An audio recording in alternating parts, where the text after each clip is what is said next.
Your Honor, the impulse in something like this would be to give an impassioned plea, but I can't match the eloquence of the victims when they spoke on Friday, and I cannot comprehend the depths of their loss. So I will leave that with them, because I think they touched on it perfectly. But I do want to talk about Mr. Gray.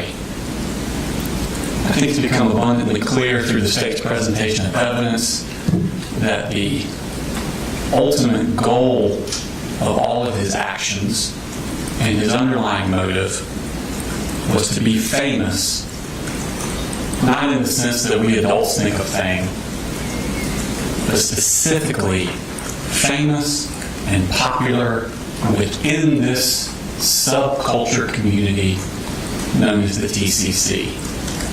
He self-identified as this, and he was an active, exuberant member of this group.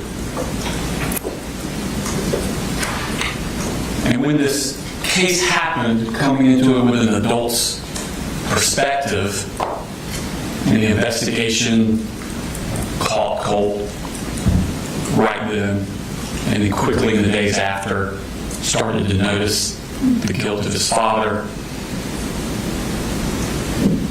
I kind of put aside thinking about Colt.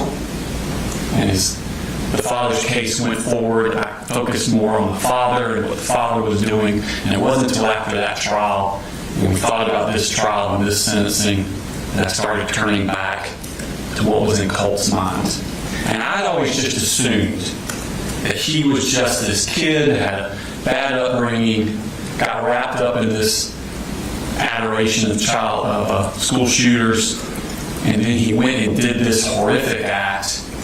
And I just assumed that his response was, "Oh my God, what have I done?"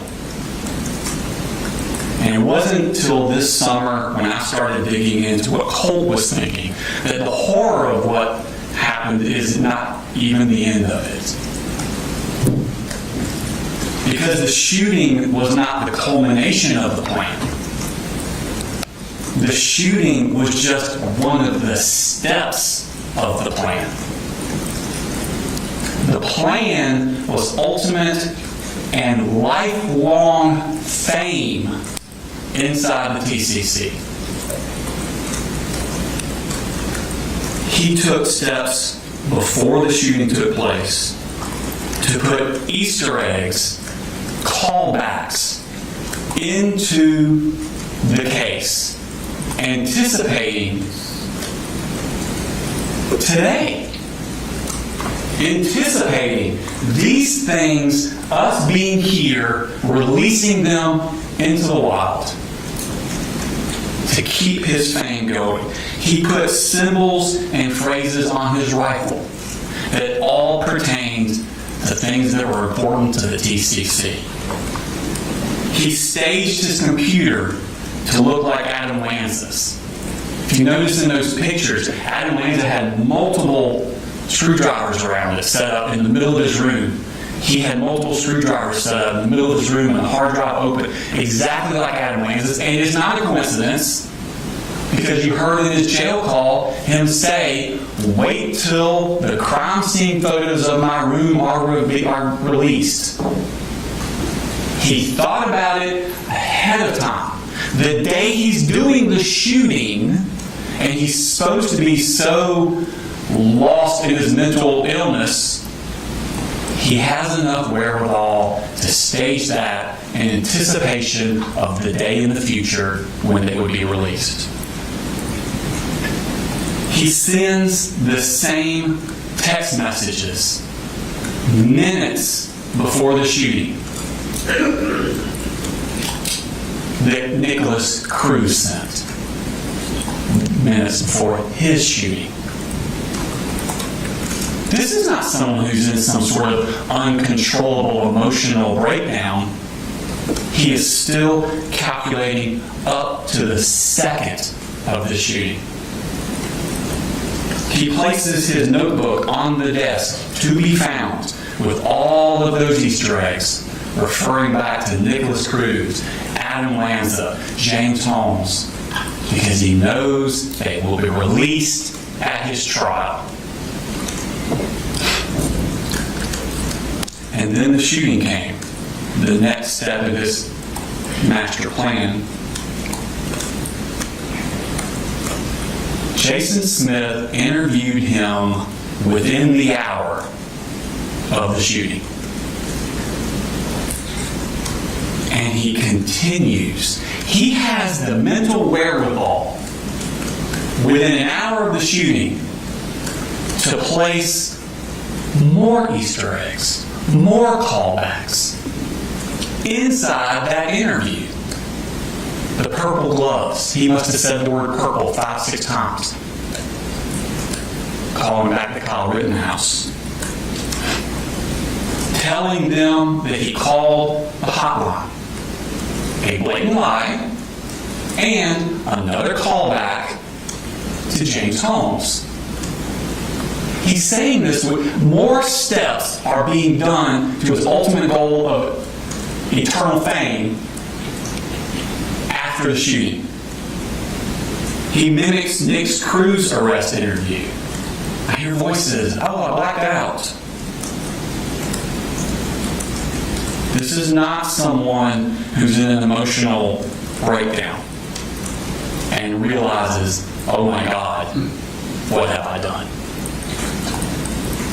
This is someone who's in the midst of their plan and they're still going through with it. Within a month, he's getting the word out through his mom. He's looking to see the posts, if he's popular or not. He has already sent pictures to Mandy for Mandy to release. They're released. He's so excited. And make no mistake, Marcy's disgusting, and her actions are contemptible.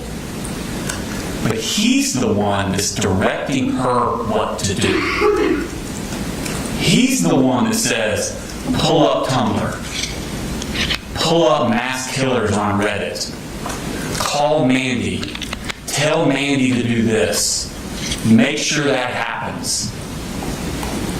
I know she's supposed to be the parent, but he's the one that's directing all this.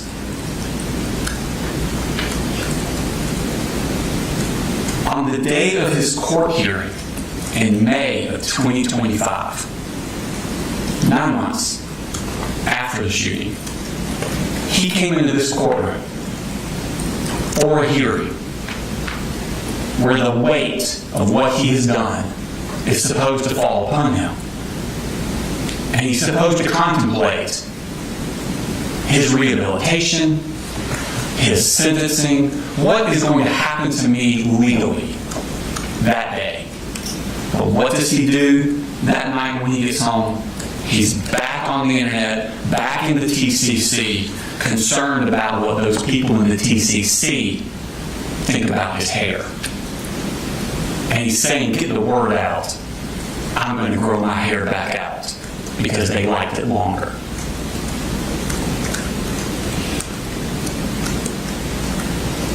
He had a bad childhood. We're not contesting that. But the childhood he had, and to try and say that that had anything to do with what he did, is offensive to the thousands of children in Georgia who are truly, truly brutalized every year. I know he's had a bad upbringing, but like I said, the defects. In this courtroom, we've seen a lot worse. And he's the only one in the history of Georgia who has ever taken an assault rifle into a public school and opened fire on perfect strangers simply so he could be famous. This is not easy, Your Honor. As the son of boys, the father of boys, I understand completely what Dr. Richards said. 14-year-olds have not fully formed into what they're going to become. I completely agree with that, and I understand that. But we've seen no evidence he has any ability to develop a conscience or any ability to ever fully value human life.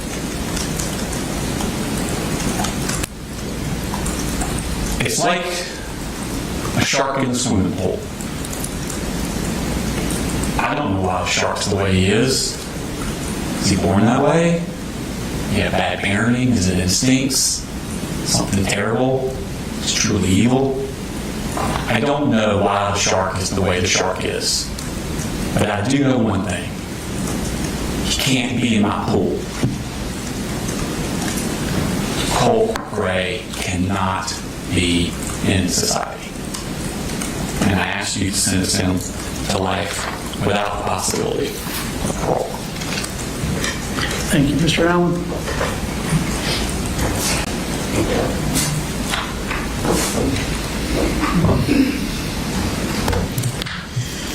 Thank you, Judge. There's a reason that our legal system treats children differently. And Mr. Smith has just talked about it as part of his closing. They are immature. They're not fully developed. The characters can be changed, molded, and mangled by whatever force grabs onto them when it's not filled with the proper things. Colt Gray's life was not filled with the proper things. His parents didn't give him any stability. His parents didn't give him any of his needs. His parents didn't give him proper medical care. And most importantly, they did not give him proper psychological and mental health care. When they saw him deteriorating, when they saw him drawing into himself, when they saw him disappearing into his room, what did they do? They spent their time in their own worlds, on drugs, buying guns, and splitting up and coming back together and splitting up and changing schools and giving absolutely no stability. Children, in the best of circumstances, need stability. Children who have special needs, by nature, need even more stability, more predictability, not less. Colt got less. Colt had issues that his grandmother was willing or able to identify when he was young that the parents didn't do anything about. Colt got less stability than he needed, which made him even more vulnerable. As we look at how we sentence somebody, and we're not taking the position that he didn't do something wrong and heinous and horrible, that has to be admitted, and he's admitted that. And he's come forward today. He could have had a trial, but he didn't. He spared the community the trial by stepping up to do a plea to admit his guilt. He admitted his guilt that day on 2 occasions. Now, there may be some conversation as to whether it was every fact that he put in those interviews was honest fact or not honest fact, or changed or manipulated. He was traumatized before he did the shooting, traumatized by his own actions, and the trauma continued after the shooting when he finally realized what he did. Yes, he had some bits of clarity, but that is driven not by evil intent, but by a desire to be accepted. And that has been the whole drive of what he's done in the TCC community. If we look at Dr. Richards' report, on his recommendation, the factors that we need to consider, which come out of Miller versus Alabama, on how we sentence children who have done bad things, we have to look at his maturity level. These situations that they're citing to happened when he was 11, 12, and 13. And everyone that has dealt with any child knows that 11, 12, and 13, they don't have any good sense, especially boys, when they're coming into that age range. Anything that's a risk is something that's worth doing. But when you're left isolated, when you're left with no moral grounding, when you're left with no proper parental figure, you search for it somewhere else. You search for a model. You search for a hero. You search for a community that is accepting to you. That's where the vulnerability part comes in. He jumped onto a community that he could get accepted in and started reflecting. They call it mimicking. He's reflecting the behaviors of the people he's reading online. It's not that he's mimicking shooters. He's reflecting the behaviors of the community that seems to be willing to accept him, but his own parents won't. Or his own parents won't even give him the minimum that he needs to think of himself as being worthy. Yeah, he may not have been hearing the voices, but certainly he had and reflected ideations of wanting to end himself, but not. A level of self-hate that I can't begin to imagine. But that is the world that he was trying to cure by filling in with the world of the TCC and reflecting the same kinds of things that they were talking about. Well, I understand that the victims have lost a great deal in this. So Colt has not really lost because he didn't have. He didn't have those supports in his family, and he didn't have the help that he needed. His parents were obviously totally abject failures. But when we're looking again at somebody who was 11, 12, and 13 when they were trying to fill a hole, we can't say that from this day forward they will never be right again, because the law gives us some room to have that discretion. The law tells us we have to consider these factors of immaturity, vulnerability, and the potential of redemption, sometimes referred to in the law as incorrigibility. He is not irretrievably broken. That's been demonstrated by what he has done in DJJ. That's been demonstrated by the conversations and the development we've heard from both Ms. Brose and from Ms. Bohemus as to how he has changed when he finally got what he needed, which nobody had given him until this event. The idea of Easter eggs, you would have to assume a level of maturity of a 12 or 13-year-old to be able to plan that out and to think that through. And we also need to look at the dynamic of Marcy and Colt in those conversations. Because a few months before that, Marcy had threatened to kill him. And now he's having a conversation where his mother is actually engaging with him, not threatening him. We've heard about from Miss Brose again, the defects cases where his mother had abused him, and his mother got drunk around him, or high, or whatever drug of choice she had at the time. And now she's in a conversation with her where she's laughing with him. It's not him encouraging her to do something bad. It's trying to hang on to something that he didn't have without these horrible events. Judge, this is a hard decision because so many folks have been injured in ways that are indescribable. We've heard them, the families, testify to the impact on their lives. But that impact does not overweigh the court's responsibility to look at the factors in Miller and to understand that Colt was at an extremely vulnerable time in his life when he didn't get what he needed at a very young age.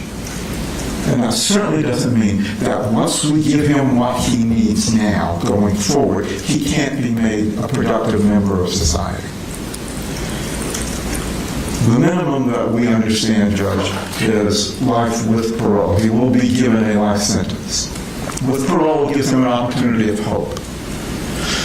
Hope is an important factor in somebody becoming a different person than when they start. And if we give him life without parole, then that takes away the hope and that takes away the ability for him to change. With the help of the psychotropic drugs, with the counseling sessions, with the routine, with new structure and hope, he can ultimately be a person who contributes to the society at some point. Life without parole, Judge, I personally think as a policy matter is too harsh for any teenager. But I understand the law doesn't look at it that way. The law gives the court the discretion. The law gives the state the chance to prove that he is not redeemable. I don't think they proved that. They proved that what he did was very bad. They proved that what he did had some planning to it. But to the degree that he is such a twisted individual that he cannot be improved, I don't buy that. I don't think they proved that. I think what we have shown is that he can improve with the right help. And we're asking this court sentence him to the minimum, 1 count of life with parole. Thank you. The courtroom was silent as both sides delivered their final arguments in one of Georgia's most closely watched criminal cases.